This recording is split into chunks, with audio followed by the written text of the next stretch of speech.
get into this Trump Rusical. Ru will not get off of Trump's neck. Like every season, Drag Race and All Stars, something has been about how awful Donald Trump is. Like, she is using her platform. Keep it up, girl. This episode starts off where the last one ended. All of the queens who had to lip sync for their life and the safe queens are in the workroom, and they are all shook.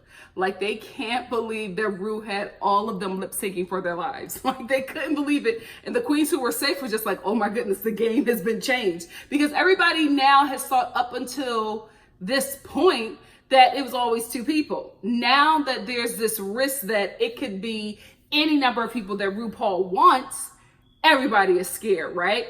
This is the thing that bothered me.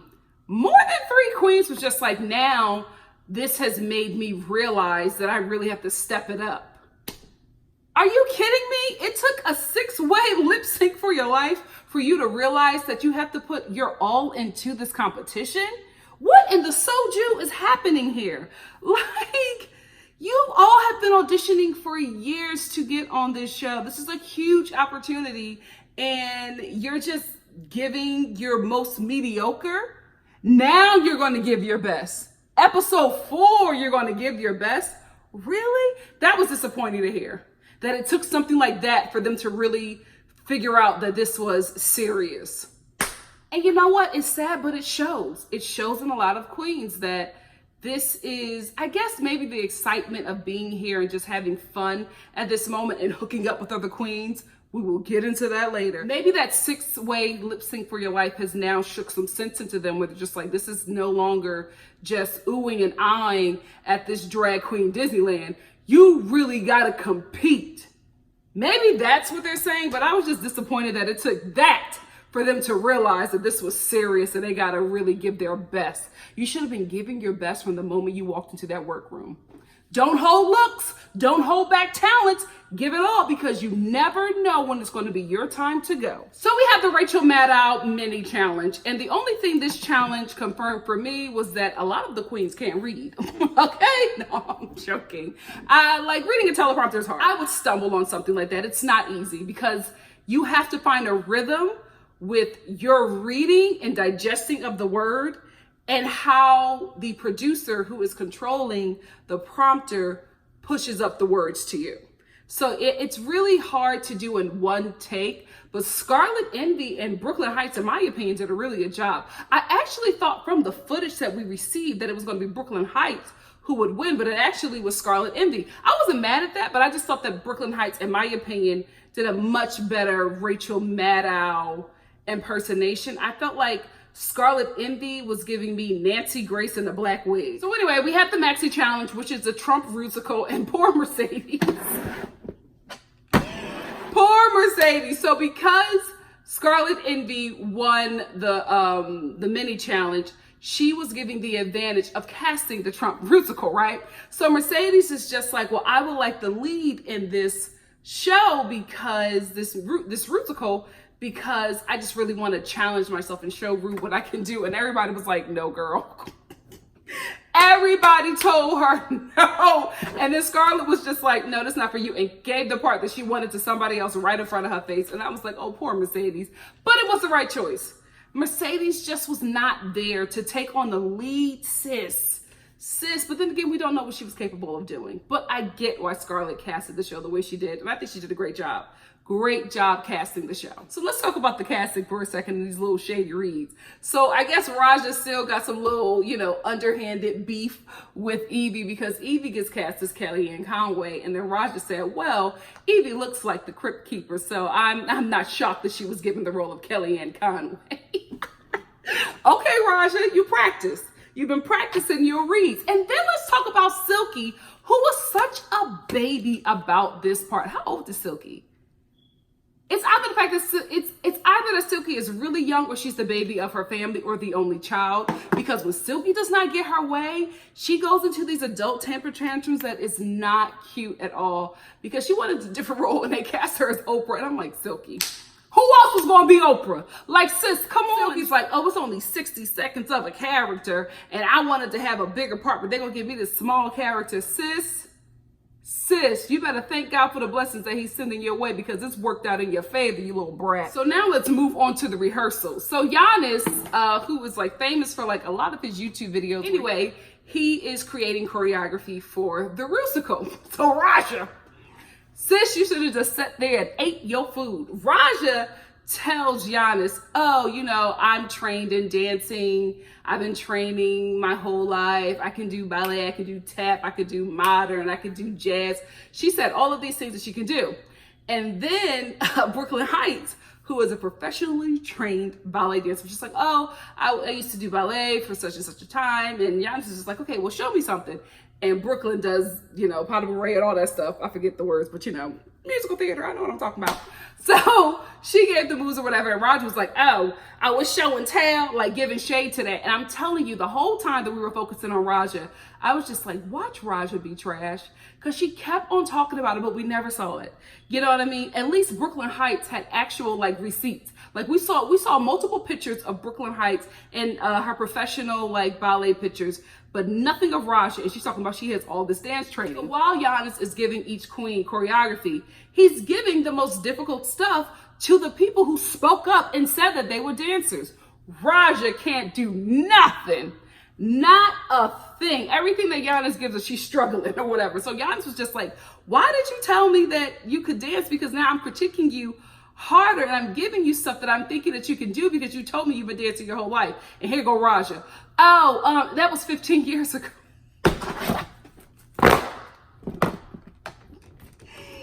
Raja, what? Shut up. This did not need to happen.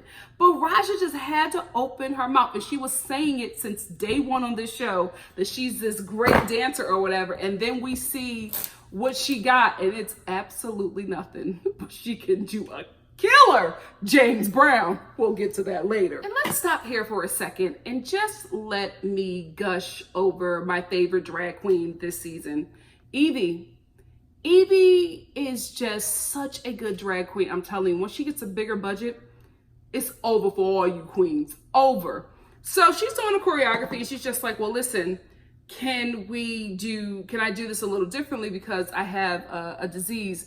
And it's something, I forget the name of it, but she has a disease where she has like, her joints pop out and she has like a lot of skin. So she was explaining in the confessional and on the show to Giannis what her issue was. But it wasn't like a pity thing. It wasn't like complaining. It wasn't saying, you know, I won't be able to do everything, but let's just modify so that I don't injure myself. And this is how it came up. It never came up on the runway so that she can get some sympathy from Ru. It never came up in the workroom so she could try to change the narrative of whatever the queens are thinking about her. It was never manipulative. It was just, oh, this is me. This is what's happening in the moment. Let's move forward. I love Evie. I love Evie Ali. She's the real deal to me all across the board. Real deal, true talent. Mind is just so far beyond what we can all grasp at this moment. She's like a top queen for me. Seriously, it's just the budget. The budget is my only issue, but that can change in the season, baby. Stay woke. Ariel is struggling. This is what I'll say, right? And I think I talked about it a bit with Soju. I'm not knocking YouTube. I'm not knocking social media because look, here I am, okay? This is the thing when you get big on a one-dimensional platform. Like, it's not easy to take a pic. It's not easy to put all these filters on and beat your face and get your angles and create these characters and all of this stuff. That is not easy. So I'm not saying that anything that Ariel does on social media is easy. The problem is she came into this competition one note. And you can't be one threat. You know what I mean? You got to be a triple threat. You have to be able to beat your face. You have to be able to create characters. You got to be able to do a little 8 count. You got to be able to sing a little bit or even hold a note. You got to be able to act. You got to be funny. You got to turn out great looks. This is RuPaul's Drag Race. So you're competing against people who have all of this. And when you come in and you're big off of one aspect of this huge platform, it shows, and it showed in such a bad way. And I felt bad for her. And she was crying and breaking down because the girl came in the competition very confident. You know what I mean? She got a lot of Instagram followers. She got a young, very dogmatic fan base. And sometimes you can't believe the hype, because when you start to believe, or you start to let the applause lead you, you don't look at the areas in which you need to work on. And I feel like this was her moment of, man, I probably got in way over my head. But homegirl was able to pull it out. She was able to dig in her reserve and get it together. But this is what I was talking about with the whole Soju situation. Not saying that what she does is easy, but you're going up against people who do this, what you're doing in this competition, daily. So it's going to be an issue, because not only are you trying to learn something new, you're also trying to catch up. That's why I say all the time, if you're on YouTube, if you're on any form of social media and you're getting big off of that, listen, networks will start looking at you. Managers, TV shows, producers, writer, everybody will start looking at you because you have a built-in fan base, and all that means to them is money. They see eyes, they see consumers. So people are going to start looking at you. So I always say, if you are on any of these social media platforms and you are gaining a following, you better start training. You better start training. If you don't know how to write a script, you better get in a class where they can teach you, so that when you get in front of a network, you know how to sell them a show. If you don't know how to act, you better use your YouTube coins. You better get an acting coach, or you better get in an acting class or improv class or something. Go to UCB. They're all at UCB. Get into that and be ready. So when this opportunity comes, you can grasp it. You can take it. If you don't know how to sing and you can hold a little note or two, you better spend your YouTube coin and get with a nice little producer and at least have a EP or something, so that when people come, you are ready. Don't let these opportunities come and you are not ready to take every an opportunity that comes before you and slay. That's why you always, even when you're working, you gotta be trained. Then we get into the workroom and we dig a little deeper into Nina West and her story, and how she was raised very religious, very political, in a huge Republican family. She went to the Republican National Convention when she was like 12. She was the leader of, young conservatives, young Republican, all of this stuff, right? And when she went to college, she started to realize that she was gay. And she started working with LGBT organizations and just really, coming out and coming into her own. And within that time, she started to receive death threats from, I guess, her Republican peers. And that is sort of how she started to move away from the party, and now she's a liberal and she's loved, and the whole shebang. And I thought it was a beautiful story. I thought it was something that she needed to share. I thought this platform was perfect for her to do that, and I felt for her. My only issue is the Republican Party been trash before you was getting death threats.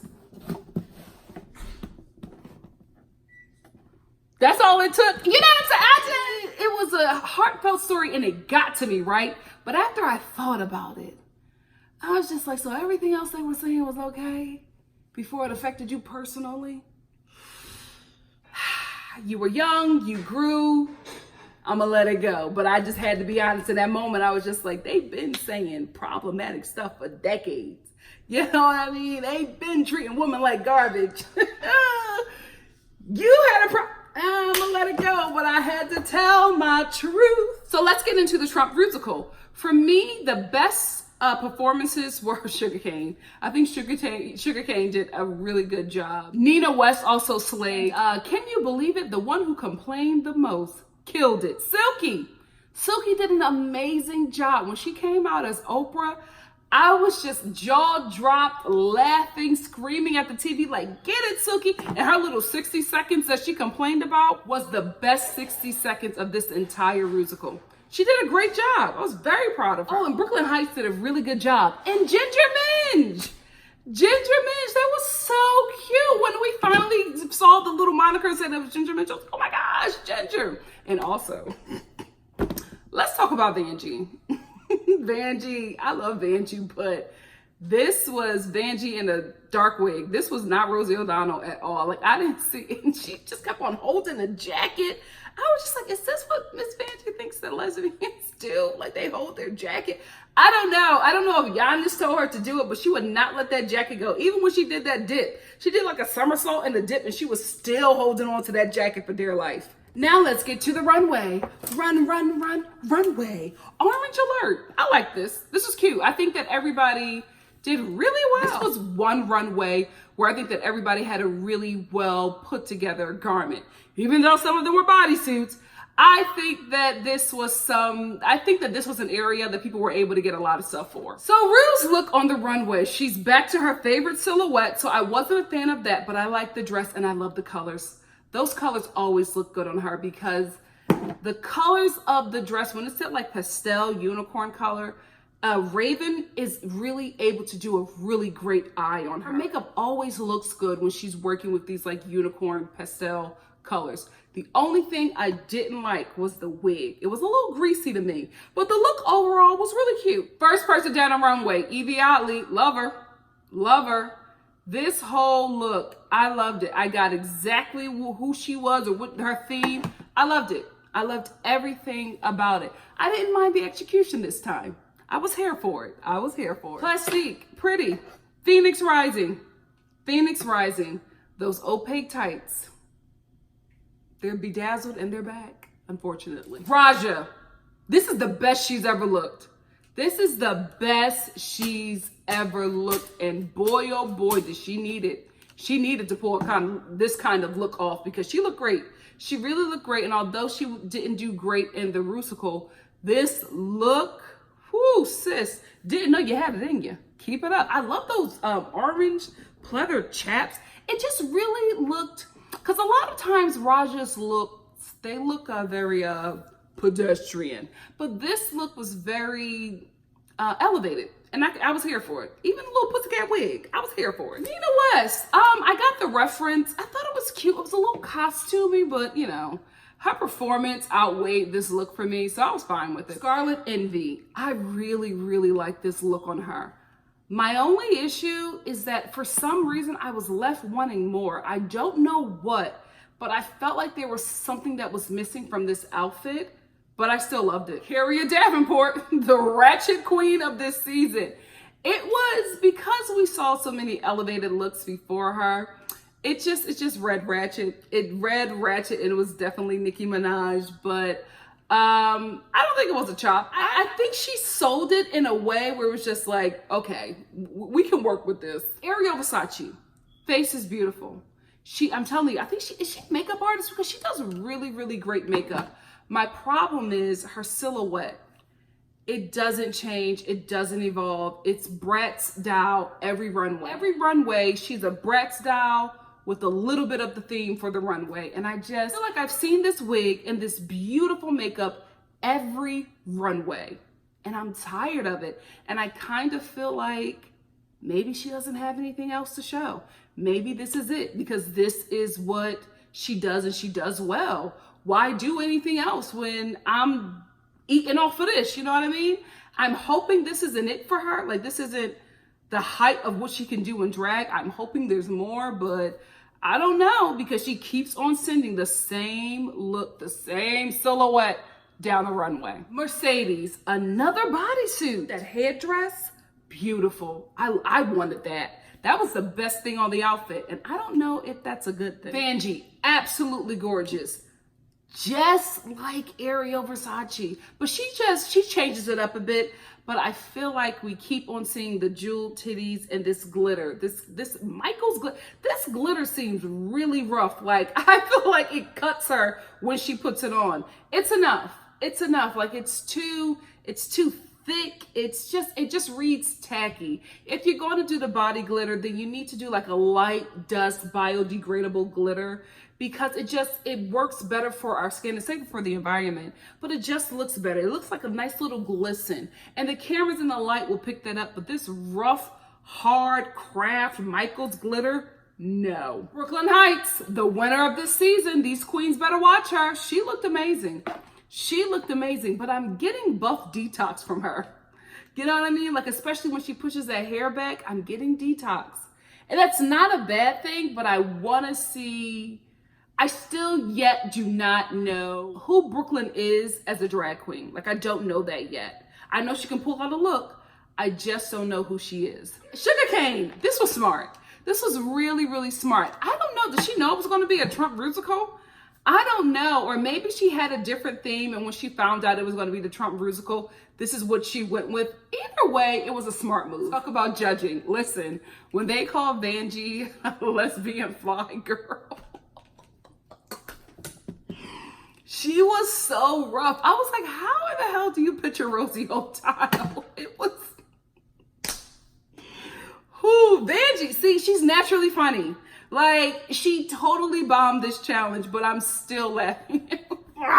She was just holding on to that jacket for dear life. It's the first time in a long time I've agreed with all of the judges, all of their critiques, especially Michelle. Like, I knew she was going to come for those bodysuits. I knew she was going to come for the bodysuits. And this is why Michelle Visage always comes for a bodysuit.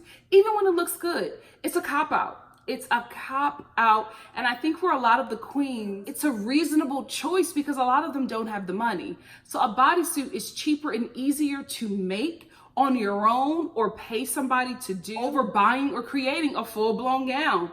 And I get why they're doing that. And I also get why Michelle is calling that out because this is Drag Race. You know what I mean? If you don't have the coins, maybe you can't take this opportunity. And a lot of queens don't want to waste it. A lot of queens are just like, I don't want to miss this opportunity. And they come to the show unprepared. We've seen it happen. Hello? I was going to say Baby Montrese. I don't want to do that to her. But listen, you know, mother wasn't ready. And guess who wins? Little Miss Whiny. Silky did all that whining and she ended up winning. You need to thank Scarlett because she wanted you to be that character. And even though you huffed, you puffed, and you almost blew the set down, she still made you be that character. And you were such a brat about it and you won. Oh, you know what? Did we talk about her runway? We did not talk about Silky's runway. Can I just real quick? Silky's runway. I thought it was cute. You know what I mean? I thought she did her hair and her makeup and the dress was great. But Silky in this walk. Silky took the entire episode to get down the runway. I mean, it was so slow. And I was like, are the heels hurting? Is something going on? Or is she making this a choice? I felt like this was her choice to go slow, but it was just... But I loved her little moves at the end of the corner. I loved it. Yes, yes. Give me pageant. Give me pageant. Raja and Mercedes are lip syncing. Shocker. Nobody is shocked. Nobody is surprised. What's surprising was the song choice. It like, it was just, I was like, oh, James Brown living in America. Okay, how are we going to be fish on this? But Mercedes was able to pull it off. Like she still stayed, you know, she still was giving me fish. She still was doing it. But Raja went full boy. Raja, hey, hey, like shoulders and everything. And I was like, what? I don't know. This wasn't my favorite one. This was not my favorite one. Now, Raja, I can see the dance training has helped you in some way. Maybe you spent a lot of your time impersonating James Brown, but Raja got there. She got with James Brown. And at first, when I was watching it, I was just like, what is Mercedes going to pull out? What is she going to do? But she stayed pretty muted, and Raja was just all over that stage. She embodied James Brown. Rue was going with her. When she was doing her little thing and Rue was shaking her shoulders and yes, yes, yes, I was just like, Raja definitely has it, right? Then Raja leans back and her pussycat wig falls off. Sis, it's this much hair. How did you not keep that on? How did you not clip that? I don't, guys.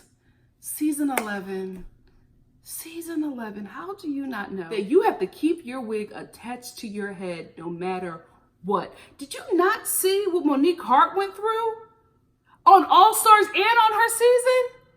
I was just like, Raja, I feel like Raja O'Hara makes mistakes that she doesn't need to make.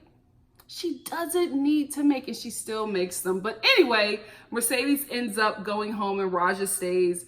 In my opinion, from the energy that Raja gave, it was pretty much Raja's to win until that wig came off. But Mercedes, she left with grace. And I loved, how she made the comment about Muslims are not terrorists. And, she gave her chant at the end. And she really left with grace. And even in Untucked, which we'll get into, she still really held herself up. She really, really did. And I liked how she left. I was proud of how she was leaving. You know what I mean? Like, she wasn't ashamed. Of course, she probably would have wanted to stay a bit longer, but this was good enough for her. And I as a viewer, I was okay with that. So since we're here, let's talk about Untucked.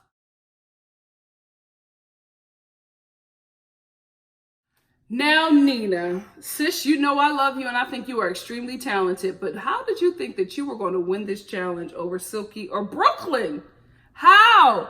What on that runway, what in the Rusical made you think that you had a better report card this episode than Brooklyn or Silky? How?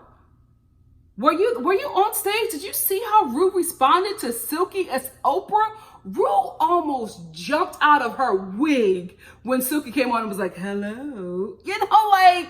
Come on. Ru's reaction right there. I was just like, oh, Silky, you got this one. You little brat. You got this one. I want to briefly get into this Scarlett and Evie Oddly drama. Scarlett is trying to find something to be a part of because there's no way you still got beef with Evie because she didn't let you finish your point about how expensive your look was. Like, girl, it's not that deep. You know what? Maybe I'm a little biased because I love Evie, but I just feel like that Scarlett keeps on trying to hold on to stuff to get camera time, and I didn't think that this argument was necessary, that it needed any more attention. To be like, oh, well, I don't like Evie's delivery, and girl, bye. Girl, bye. Not worth it at all. Evie was kicking me when I was down. Girl, you weren't down. You were safe. Okay, and who was surprised that Ariel Versace had beef with Evie too? Like, she just had this really negative energy towards her. And when she was talking, okay, yeah, sure. Okay, yeah, that works. And I'm like, what did we miss? What was cut out? Like, why are you so spicy towards Evie? Is it because she keeps on turning out looks that you don't expect? And you felt like you would be on the top, but this girl keeps on winning stuff and you're shocked because you can't see it? Is that what it is? Is there a little jealousy? We'll find out at the reunion. Because, baby, Evie pulls something out of the universe every episode, and you keep on giving us this brat style on meth. We are tired. Beautiful brat style on meth, though, but come on. You got to come with something else. So, Vanjie and Brooklyn. First of all, Vanjie, that orange strip in the front of your blonde wig, I didn't see that on the runway. I love that. I kept on looking at that like, yes, girl, yes. If I didn't want to protect the little edges that I have left, I would have bleached my hair and tried to do that. You know what I mean? That was a good little look. Anyway, Vanjie and Brooklyn Heights. I'm here for it. I really, really am. After the show, the both of you need to keep your head in the game, especially you, Vanjie. You don't need to be in no full-blown relationship, and this is your second chance to show RuPaul and the world what you can do. Girl, no, get your head in the game, girl. Hey, kissing and rubbing and boo loving, not on no competition. You don't have time for that. Can I just say, this was the most peaceful and joyous exit out of Drag Race I've seen in a while. Like, Mercedes was just like, she was very, I don't know. She had this personality that we didn't see on the show. Like, she was just very bubbly, having a good time, packing her things up. I don't think that she was happy to get away from the show or be done with the competition.